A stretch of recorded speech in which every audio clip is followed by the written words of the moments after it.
Hello, film fans. I'm Elysia Brenner from the Academy of Death Raisers Film Festival, here with Neeraja Raj, director of Meow or Never and Everything is Good, both showing under special presentations at the film festival. Welcome, Neeraja. Thank you so much for taking the time to join us today. Thank you so much for having me. I'm excited to be here and talk all things film.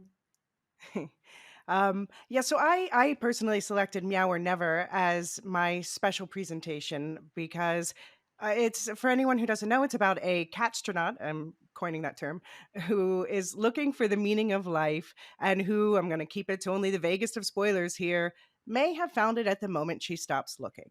Now, this is a felt based stop motion animation featuring adorable characters, a heartwarming story, musical numbers, and there's like also a 2D animation within the animation. So you really packed it all into this short. Yeah. It feels Yeah. balanced though. And Thank unlike a you. lot of awards fair, it leaves you with a warm glow. So it's thank you for that, bright spot in all of the heavy films that we watch this time of year. Yeah, definitely. I feel like I made it at film school, and I think when you're in film school, there's a tendency to make dark films just because you're like going deep into your psyche. Hmm. And I kind of wanted to stray away from that, and I wanted to make something that was more lighthearted and fun, just because there's just, film school is tough as it is. I didn't want to make a film that was like depressing on top of that. If that makes Right. sense. Yeah. I mean, because your other film at the festival, Everything is Good, it's an exploration or representation of the experience of depression, which Hmm. I know myself and a lot of other people are going to recognize themselves in that. Hmm. So it's interesting to look at them together because one Yeah. kind of acknowledges the darkness we feel, and then Meow or Never it sort of offers a hope for a path out of that darkness. Would you say that feels accurate to you? Yeah, 100%. And interestingly enough, I made Everything is Good prior to, like, I Right. shot, production was done prior to shooting Now or Never. So I think it was almost like an arc. Like, I love that. You noticed that. Would you say that you were in different places when you made the two films? Yeah, definitely. Yeah, I think I had like found my footing at uni around the time that I started making Now or Never. And Mhm. I think the first year of uni when I made Everything is Good was when I was like, I think just adjusting to moving to a new country, making new friends, struggling with the coursework. I think all of that may have played a part in how I was feeling at the Yeah. No, that makes absolute sense. I remember college as well. time. Now I've seen you use within Meow and Never Alone even, you seem to have this trademark stop motion animation that has like a true appreciation of texture, which I love, but then Hmm. also 2D animation. So, uh, would you say you have a favorite between the two? I'm stop motion animation seems more painstaking to create. Yeah, definitely. I just think with stop motion, there's a tactility to it. So Right. when I'm in there and I'm animating, it's like almost I can move things in real life, essentially. And so I'm touching them and I'm feeling how the characters would play out and like emote different emotions or feelings or whatever they're going through. And I think that's really fun for me. And so that's kind of why I gravitate towards stop motion a bit more. But essentially, like I love dabbling in all types of animation. Like I love 2D, I love 3D. My latest film is actually 3D, but made to look 2D. So I love like melding mixed media as well. And yeah, Can you and tell us a bit about this latest film? yeah, it's a film called She Creates Change. It's Right. about a girl in Nepal who's facing discrimination because of the color of her skin. And it's actually an animation documentary. And yeah, I'm quite excited for it to come out. It'll come out around March this year on International Day of the Girl. And I think it's basically I made it with the organization Room to Read, and they're basically like advocating for gender equality and making sure that girls are can rise to the level of where they can get to, basically.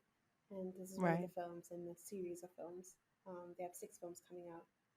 So I yeah. did get to see this one, and I definitely, it was again in the heartwarming range where it's acknowledging. the toughness of the world, but also giving, shining a light of hope that Exactly, we can be exactly. better. Yeah, Yeah. yeah, yeah. So you grew up between Indonesia and Dubai, that's correct, and now you live in the UK. Mm-hmm. How would you say this mix of cultural influences has influenced your art when you look at yourself next to other British filmmakers? Oh, that's an interesting question. I just think maybe because ever since I was a child, I kept moving, and I've lived in India as well for like 4 to 5 years in my teens, and so it's just I think all of these different elements of like different cultures have influenced who my what my personality is today. I'm very like I think I have a sense of like how people operate. Like there's always some like every place that I've been to, the people essentially care about the same thing. You know, like we all want to Right, feel connected. We all have big stories or like small little anecdotes, and they're all similar in some sense. So I don't feel like there's much differences. But I feel like there was a statement that I feel like my tutor had told me at uni. It was something about like um, there's a sense that like the human experience is universal. Like everyone goes through the same thing, but it's just with different flavors, I guess. right. Is yeah, That's is it? true. Yeah, yeah. Yeah, I used to do a lot of traveling before the pandemic, and I used to say in the beginning I traveled to see how things were different, but then I realized later I was traveling to see how things were the same Oh, I everywhere. love that. Yeah, yeah, Yeah. yeah, yeah. That's So very I, true. yeah, you do capture that in your films, the universality, but also with the different cultural components add extra color. And oh, you hear my own cat sitting on his tail. I love that. What's her name? Oh, his name is Ghost. There's also one called Shadow roaming about. I love that ghost and shadow. Perfect. um, but yeah, the cultural components add extra texture, to bring it Mm. back to your stop motion animation. How do you choose, by the way, the materials that you use?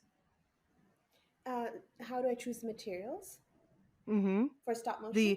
The right, like the felt, and what was the grass made of in Meow or Never? Paper, paper. Paper. Yeah. Okay, So my production designer on that film, her name is Anne Kutzer, and she's so amazing. I love her. gorgeous Um, production design. right? Yes. So she basically we had like several talks where I was like, I want the world to feel like a watercolor piece. Like I wanted to have splashes of like color merging together. I wanted to be bright and lovely, and I wanted to feel like handmade. And so she very much like the grass. I remember her like she didn't have to do this, but she got a strip of paper and she basically gave it like green washes, and then she would have these tiny scissors and she'd like cut each grass out because we are all students at the uni. It's not like we could like get people on board to come help us. Right, So it was everyone like put in all of their effort into the film, and like Anne was one of them. And yeah, with the way we picked out the felt and the paper, like even for the cat, and the cat's name is Pucha. So even for Pucha and Blip the pup, both of them, we had a lot of talks with the model makers to figure out what's the best kind of, because obviously we couldn't really make a puppet out of paper that wouldn't be realistic because it would break while we were shooting, and it's like what we shot for 8 months or something. So basically we had to try and find like fabric that emulated the feeling of paper, and so that's what right, we went for. And so I had lovely model makers who were also students at the university, and we went to several different like fabric stores trying to find the perfect paper like fabric that we could put on the puppets. So right. yeah. How many people would you say worked on this film with you? Oh my God, there are people that we got on board who did VFX from like other places in the world because Mm-hmm. there's just not enough students at the school to do the VFX, and so I would say like maybe like 80. Oh, That's wow. Okay. that's a lot of A people. lot Yeah, of work went into it. yeah, Yeah. yeah. And what was the most difficult aspect of it to do? The difficult aspect I would say is learning how to be a good director, because that was Mm-hmm. I Okay. essentially went to the university. It's called the National Film and Television School, I went there because I wanted to learn how to direct and also make a stop motion film. And so I think it was just navigating how to be a good friend as well as, um, trying to get the film's vision across without stepping on anyone's toes, trying to make sure that everyone is on the same page. Because sometimes I'll have meetings, like separate meetings with the composer, and then I'll have a meeting with the production designer.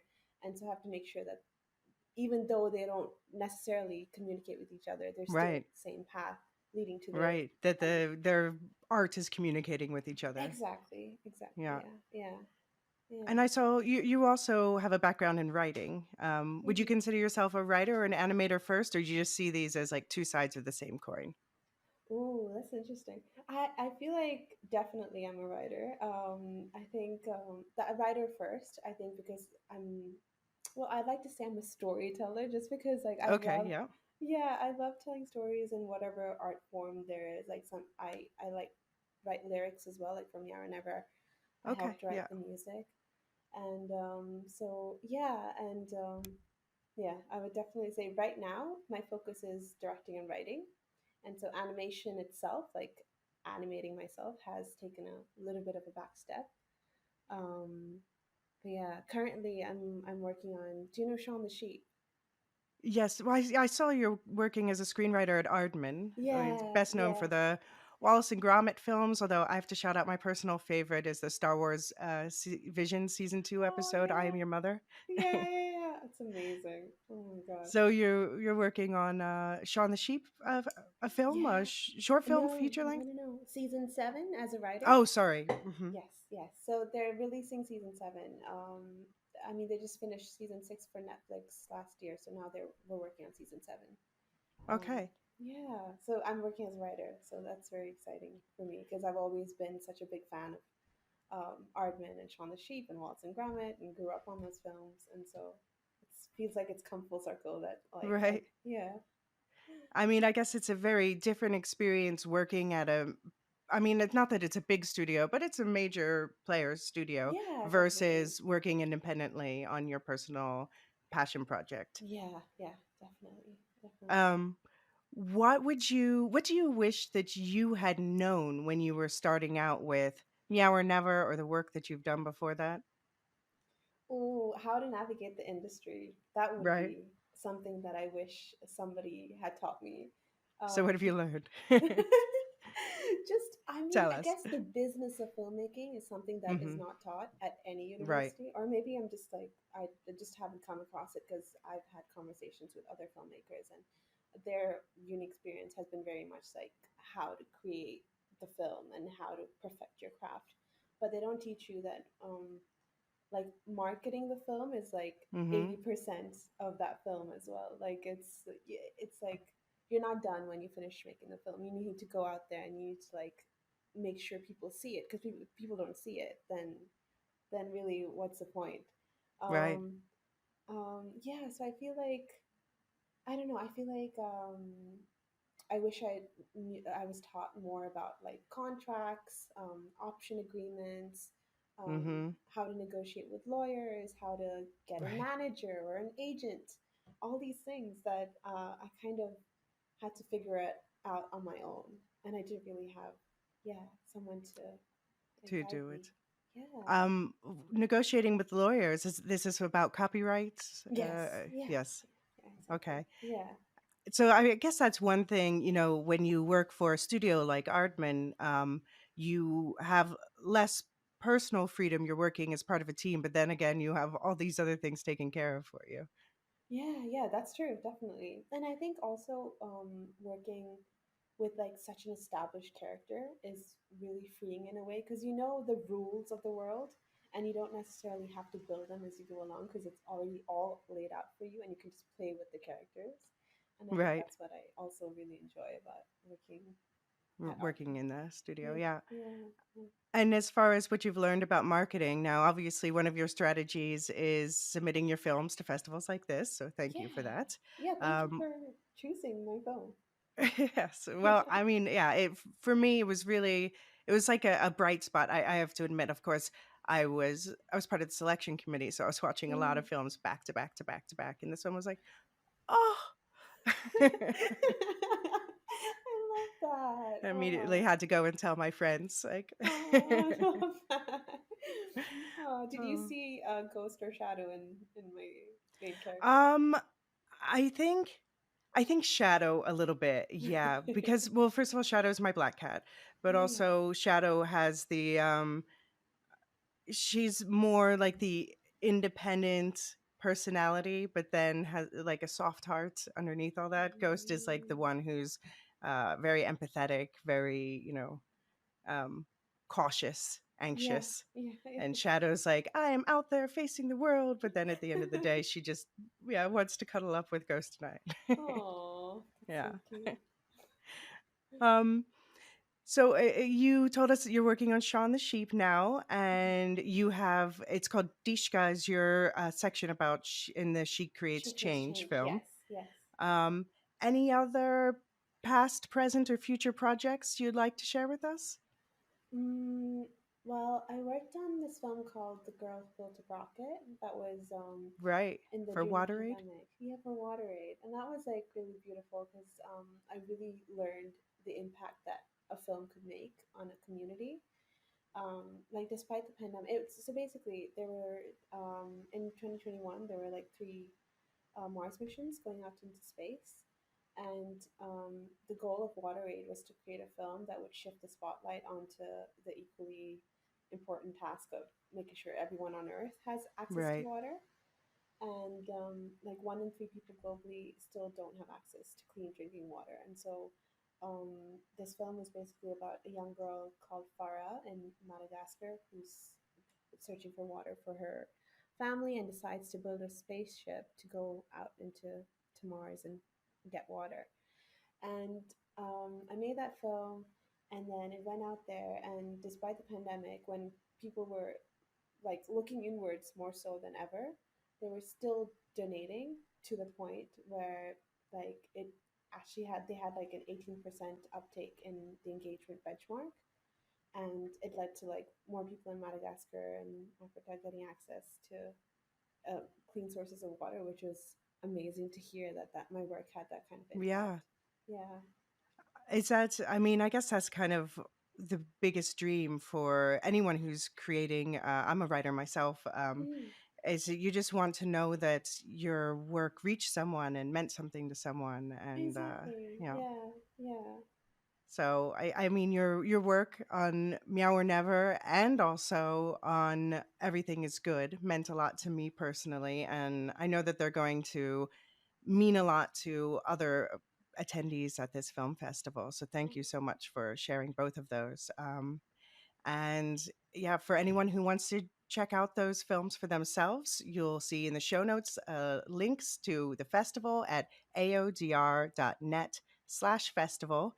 You'll find both those films, and you can also find The Girl Who Built a Rocket on YouTube. Mm-hmm. Thank you so much for having me, Alicia. And Yeah, thank you to AoDR Festival as well to showcasing my films and making sure like it just makes my heart warm. I'm just so happy to be a part of this. So thank you. yeah. Well, we're very happy to have you, and thank you so much for your time today and giving more insight into your creative process. Thank you. Thank you so much.